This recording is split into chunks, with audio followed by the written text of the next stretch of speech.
All right, greetings. It is I, the Metallist, once again.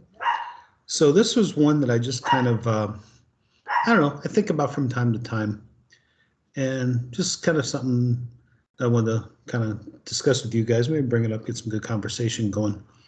So I've been thinking about for quite a while the idea of Priest versus Maiden. Okay, two of the big heavy icons, right? Now, if you'd have talked to me, 25, 30 years ago, this was a no-brainer. It was Maiden all the way. Okay. But, as time goes on, I started kind of reconsidering that. I'm like, okay, well, let's try to do a little comparison here. And it's going to be a little bit off because let's face it, Priest had a little bit of a, head start on the Maiden boys. Okay. But, they started what, 74, I think, and Maiden didn't put out an album until 1980. And I like 70s Priest a lot. Matter of fact, that's probably my favorite stuff. With, Rock-a-Rolla, not so much. But again, I think that album was written for Al Atkins rather than Rob Halford, and kind of shows. So, but then Sad Wings, wow. That is some amazing stuff. Sin After Sin, another great record. Maybe for me, a little bit of a step back from Sad Wings. But then Stained Class. This is where I really came into the picture. Buddy of mine, shout out to Doug wherever you are. Haven't seen that guy since he got married in about the mid 80s. But anyway, so he got a lot of his records from his older brother, and he had a copy of Stained Class. And he introduced me to them, and then a couple years later to Saxon. So I thank him for that very much. But Stained Class was the first thing I ever heard by Priest. And mind-blowing, even though, in retrospect, thinking back, the production is like super thin on that record. But if you could beef up that album, that would really be something. So Stained Class, and then right after that, in Europe, Killing Machine. In America, Hellbent for Leather, they called it. And that was 70, I think it was 78 in Europe, maybe 79 here in the States. Better production. Good record. I don't like the songs quite as well, but I still really like the songs. So at that point, I'm a big Priest fan. So then in 1980, Maiden comes on the scene, right? And I can remember my buddy Chris came over one day, and he had bought two records. He bought Ace of Spades, and he bought the debut from Iron Maiden. And we'd been reading about Maiden for a while. We'd been reading about Motorhead for a while. Hadn't really heard either one. And so that was a good day. He kind of went the Motorhead route, and I kind of went the Maiden route.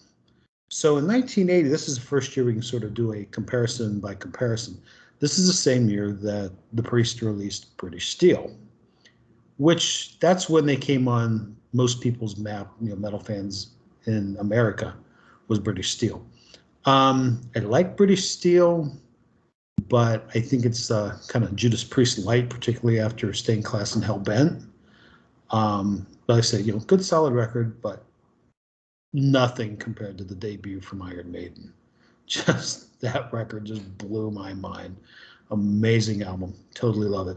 So I would have to give the nod to Maiden at that point. And then next year we had Point of Entry and Killers. Again, no contest. None whatsoever. Again, Point of Entry, still kind of a lighter album. Good songs. I mean, you're Heading Out the Highway, Desert Plains, that kind of thing. And of course, back to British Steel. I like Steeler. I like The Rage is kind of a different kind of song. Rapid Fire is great. So I mean, a lot of good stuff there. But like I said, the first two Maiden albums for me are just, in the upper echelon forever, pretty much. Then the next year we had Screaming for Vengeance, which was a pretty massive album, both commercially and just a good record. I mean, any record that starts off with Hellion, Electric Eye, Riding on the Wind, and the Bloodstone, yeah, that's amazing stuff right there. I mean, just a great opening to a record. After that, there's some waning things here and there. Of course, most of us don't ever have to hear another thing coming. But I mean, the title track is fantastic, and like I said, kind of tails off towards the end for me. Now, the same year, Maiden switches singers, brings in Bruce. And when Dickinson comes in, they release, of course, the Number of the Beast. I don't think I like The Beast as well as a lot of people. I mean, some people think this is Maiden's finest moment, and it was like just kind of a genre-defining kind of record. And uh, uh, like I said, don't get me wrong, I liked it just like everybody else when it came out. I don't think it's aged as well as maybe some people have.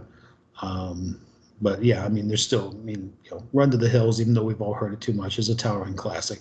Hallowed Be Thy Name is probably the pinnacle as far as I'm concerned. But there's some little oddball tunes in there. Invaders, I don't know. I think that was meant for Paul Diano, and it would have been better if Paul would have sang it, but oh well. And Gangland is just an odd little tune. Total Eclipse, why would you have left that off the original album? No idea. Um, but I would still probably give the nod to the Beast over Screaming, even though Screaming, I mean, that's neck and neck. Those two are right together. Um, then let's see, Priest next had, I think, Defenders in '84. So Maiden kind of, they had Peace of Mind and Power Slave. Again, there's no competition there. I mean, Defenders is a pretty solid album, although it's another one kind of tails off towards the end. The last three songs are kind of, was that Heavy Duty and Defenders of the Faith, and I forget what the other one was called. But I was like, yeah, we're kind of, the wheels are kind of coming off at this point. But, still a good solid record. But yeah, I mean, obviously, no contest there. And then, of course, '86, we had Turbo. So that was kind of, in between. But again, if you match Turbo up to Power Slave, no. Then after that, they went to, what was it, Ram It Down. And Ram It Down was '88. And then I believe Maiden, it was '87 or '88, did Seventh Son of a Seventh Son. Okay. Now, first of all, oh, by the way, Turbo, when I bought a copy of that, this was back in the vinyl days, I spun side one, I flipped it over, I spun side two, I took it off the turntable and whipped it against the wall. It didn't break. So I whipped it again. Still didn't break. I whipped it a third time, it survived. Put it back in the jacket, and that's probably the last I've seen it. So, did not like that record at all. People have had me revisit it, from time to time. I'm still like, nah, I'm good. But this was sort of the time of the guitar synth was kind of a big deal, and everybody was overproducing everything in the mid '80s. And so Maiden came out with Seventh Recourse Pete of a Seventh Recourse Pete. No, Seventh Son of a Seventh Son, my bad. I am not as big a fan of this record as a lot of people. And there are some people, I think the readers of Kerrang! Magazine voted this their favorite Maiden album. I'm like, what? Okay, fine. So, but again, Priest was not, Ram It Down was kind of just an odd record. And honestly, I probably didn't give that one as much time as maybe I should have. I mean, they were trying to be a little bit heavier, but then, kind of went from there. So finally, I'm going to give the nod to the Priest when we got to Painkiller. We brought in Scott Travis, amazing, great drummer. I do remember him from Racer X with Paul Gilbert. So they brought him. I'm like, oh, okay, we finally got a drummer again. Obviously, we had 10 years of Dave Holland, and Dave, while competent, just wasn't very flashy, which I think is what the Priest wanted at that point. Actually, my band had recorded with a guy named Bruce Hensel at a little studio in Canton. And Bruce had actually worked with some big time people, and he was an engineer on Defenders of the Faith. We're like, oh yeah, right guy. Went home, pulled out the record, and there's his name. I'm like, whoa, okay. So this guy's legit. And he said that they actually had Dave Holland go in several days before like the rest of the band showed up and just play drums, and he just recorded it. And then when the big three came in, Tipton, Halford, and Downing, they kind of sat down and said, okay, for this tune, we're going to need sort of a mid-tempo, and like Bruce would play them a couple different drums. Okay, we'll keep that one. And they literally pieced the drum parts together. I mean, it was half a step away from being a drum machine, except it sounded like real drums. So that was kind of an odd thing. But anyway, back to Painkiller. So that's when Scott Travis comes in. A lot of good songs on there. Actually, though, some of my favorites are the ones that aren't so speedy, aren't so quite thrashy, if you will. Love Touch of Evil, love One Shot at Glory. I mean, Painkiller is just a statement of intent, man. they put that comes on, and you just hear that drum intro, and you're like, wow, okay, we are cooking with gas now, folks. So Painkiller up against, what was it, No Prayer for the Dying, and what was after that? Fear of the Dark. Okay. So yeah, Painkiller dusts either one of those for sure. Okay. I do like the song Fear of the Dark. I don't like much of No Prayer. I mean, there's a few things here and there, and they went for that lo-fi production, kind of an overcorrection, I guess, if you will, from the Seventh Son record. So at that point, it's like, okay, so the Priest is doing pretty good. And then Halford leaves. Wait, what?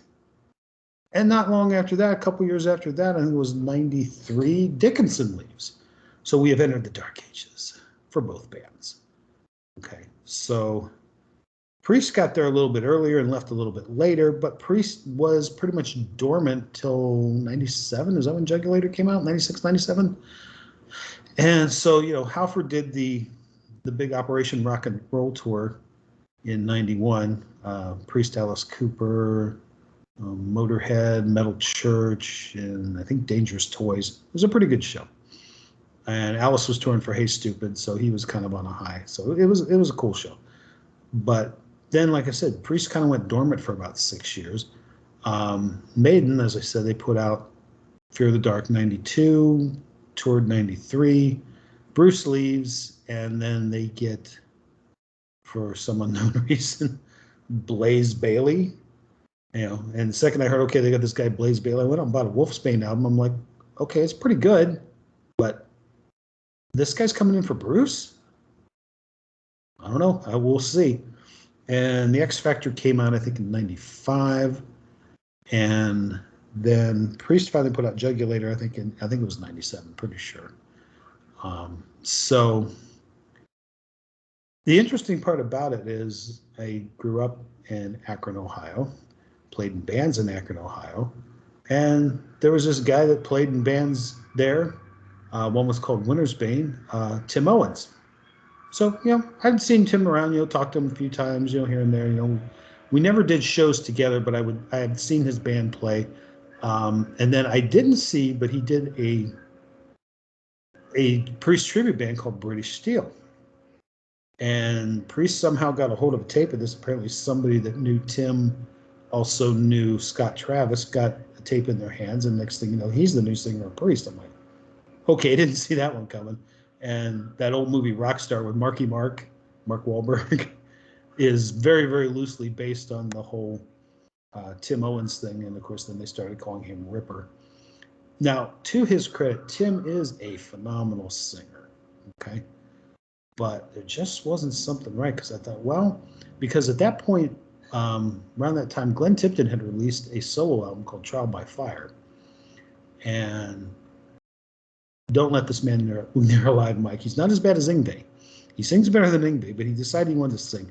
But he doesn't sing on all the tracks. And like the title track, I think it's him and it's either it's John Entwistle. It's like John Entwistle and Cozy Powell. So it's like this massive power trio from hell, right? And it sounds great. And I thought, if it sounds like Glenn's solo album with Tim singing, it could be pretty boss. It wasn't. I don't know what they were trying to do. They were trying to be kind of dark and scary and, like ultra heavy and, and while I think Tim's vocal performance is pretty good, I just don't really like the songs. And the same can be said for Demolition, which was quite a few years later. I think that was like 2001. And by then, Bruce was back in Maiden. So that's kind of an unfair comparison. But the Blaze Bayley years versus the Tim Ripper Owens years, I'm going to give, even though I'm not crazy about any of that stuff, I'm going to give a slight nod to the Maiden stuff, because there were some songs that were written in that period that turned out to be classics and did have some staying power and are often still in the set. Sign of the Cross, The Klansman. And one of my personal favorites, although I don't think they ever played it live, is the opening song on Virtual 11 called Future Real. Sounds very much like early Maiden. I mean, if you could take Future Real and have Paul Di'Anno do the vocals, that would be something. That would be good. So at that point, like I said, for the Dark Ages, I'm going to give a slight nod to Maiden. And then, like I said, it's kind of an unfair comparison because at that point, Demolition came out in 2001. Brave New World, I'm pretty sure, came out in 2000. And Brave New World was a very good record. Very good. So, like that one quite a bit. So then we kind of move on into the 2000s.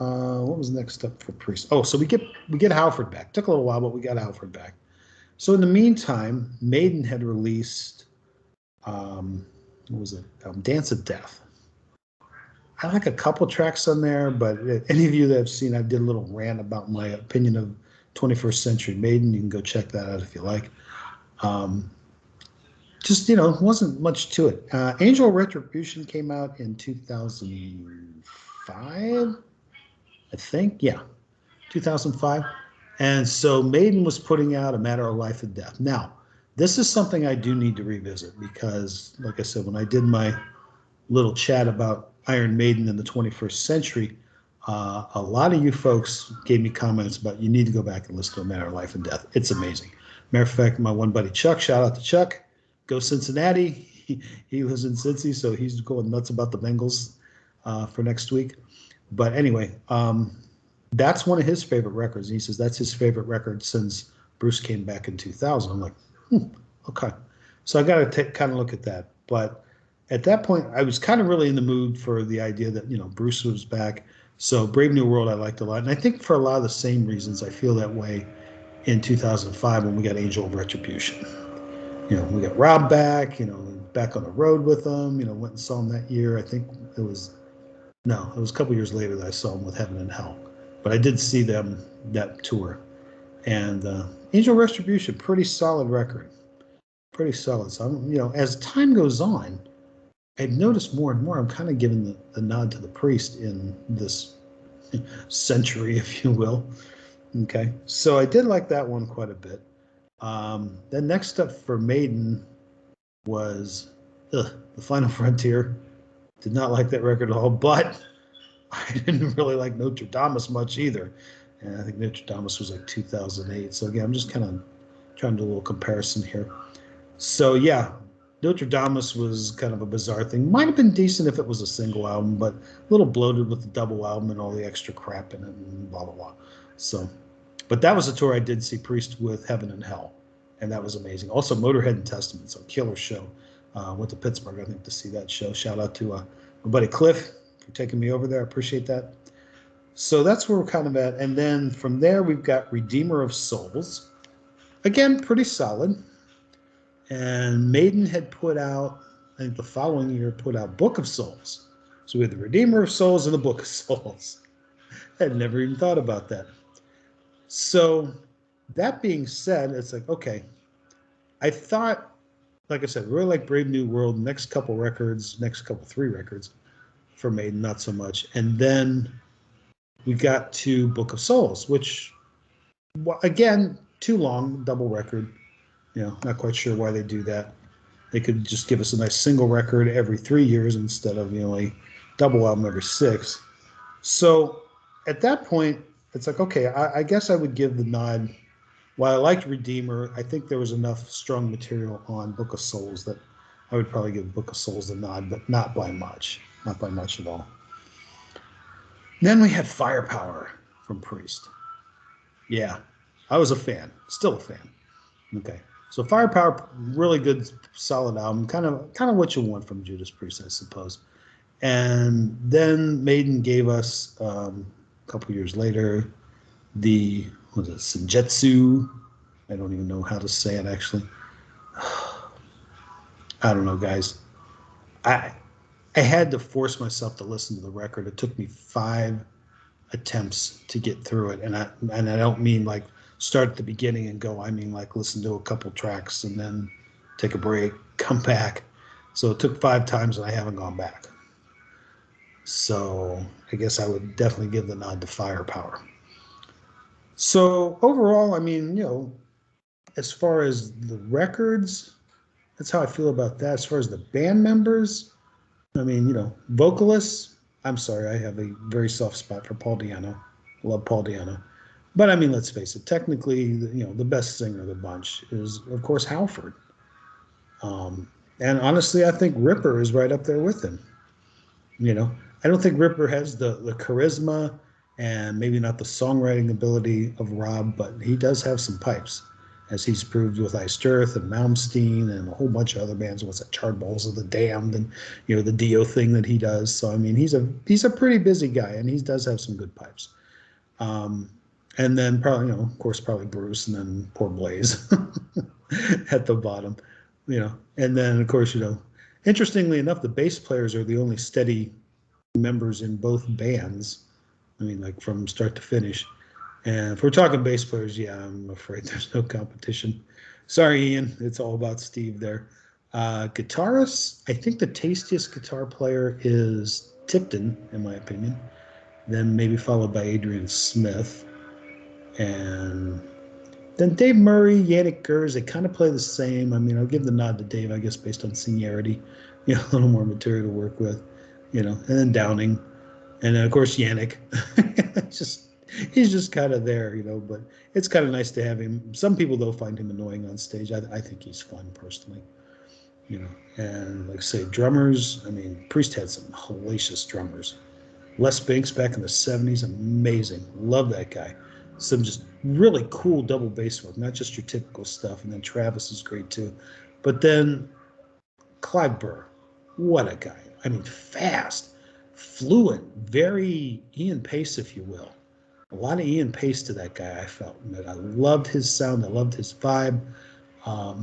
Nico was just kind of fun, but I've heard other people say this, that, basically it's Nico. I know exactly one drum beat McBrain, which kind of close. But, I mean, I still like him. I think he's a good drummer and all. So, I mean, there's goods and bads for both of them. And, just, I don't know.